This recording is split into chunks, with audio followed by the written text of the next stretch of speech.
Hello, it's Mrs. Camp and I want to share with you how to make an effective revision timetable. So, firstly, why bother? It helps you to plan your time ahead. It gives you something to stick to so that you can make the most of your time and you're less likely to procrastinate if you have a good revision timetable. It doesn't take long to make one, but will save you lots of time in the long run. As we go through this video, feel free to pause it and you can make your revision timetable at the same time. So the first thing is to rank your subjects. Start by making a list of all of your subjects in order of what you need to work on from the most to what you need to work on the least. So here's my example. I really need to work on my maths, my science. I don't need to work as much on my BTEC sport, for example. Step 2, identify the key topics for each subject. I'd suggest identifying 2 or 3 topics that you need to focus on, and if you're not sure what topics are in your subject, you can use the exam specification to find them out.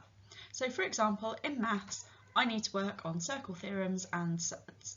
In science, atomic structure and cell biology, and so on. Do that for each of your subjects. Step 3, block out the times that you can't do.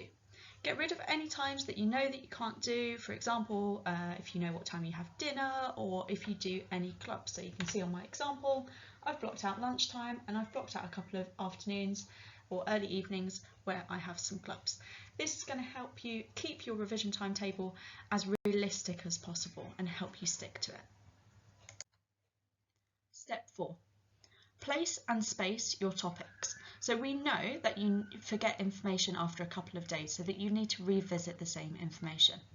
So take your first topic from a subject and you need to place it 3 times, day 1, day 3 and day 6. So you can see I've taken maths, circle theorems, and I've decided I'm doing that on Monday, so that's my day 1. So 2 days later on day 3, I'm going to do the same topic, and again 3 days later on day 6, same topic. Doesn't matter where on the day, just what works for you. Go through each subject and each topic and do the same thing. So you can see again, I've added in maths. This time it's surds. I'm going to do that on Tuesday. So 2 days later on the Thursday, and then 3 days later on the Sunday. Step 5, decide how you're going to revise. The how is important because it means that you can turn up and just start revising rather than thinking, what am I going to do for this hour or what am I going to do for this 40 minutes? So I would suggest your day 1 is about revising the content. Day 3 is a little bit of testing and day 6 is your exam questions. So you can see that on Monday I've decided to do my maths circle theorems and I'm going to make some flashcards. Then on Wednesday I'm going to test myself using those revision cards, and on the Saturday I'm going to do exam questions. Same idea with the science, but this time I'm going to use GCSE Pod to help me revise on day 1. On the day 3 I'm going to do some Seneca. Seneca's really good, it's got questions and flashcards ready made for you. And then on the day 6 I'm going to do the exam questions and add those onto your timetable for each of your topic areas. And finally, step 6 is to revise.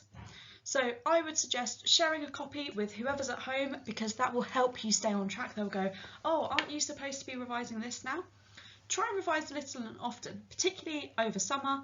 It's realistically, you're not going to revise every single day, but try and do little and often rather than doing for hours at a time.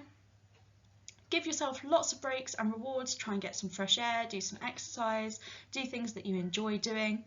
And reward yourself for where you are sticking to your revision timetable. And finally, one of the hardest things to do, but one of the most effective, would be to leave your mobile phone outside of the room when you revise. Just by having it in the same room as you, it is proven to make your revision a lot worse. So hopefully that gives you some pointers on how to start your revision timetable and your revision over summer. Thank you.